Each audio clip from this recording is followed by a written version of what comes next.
भारतवर्ष में अरबी आते हैं। अरबी जब हमारे भारतवर्ष में आते हैं तो इनका इंटेंशन होता है, इनका जो इंटेंशन होता है वो होता है भारत को लूटना। ये भारत को लूटेंगे और यहाँ से चले जाएंगे।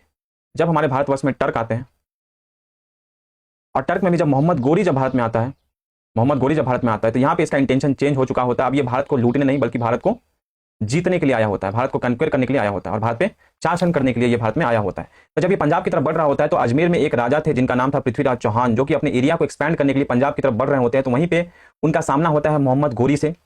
तो उन्हीं के इन दोनों के बीच में एक युद्ध होता है जिसे हम कहते हैं तराइन का पहला युद्ध, जिसमें मोहम्मद गोरी जो है वो हार जाता है और पृथ्वीराज चौहान जी जो है वो जीत जाते हैं और वो पृथ्वीराज चौहान जी जो है मोहम्मद गोरी को भगा देता है भारतवर्ष से।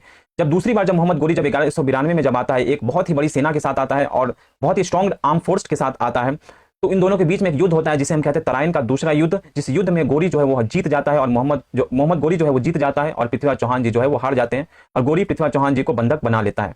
इसके बाद से ही भारतवर्ष में इस्लाम धर्म का शुरुआत होना शुरू हो जाता है।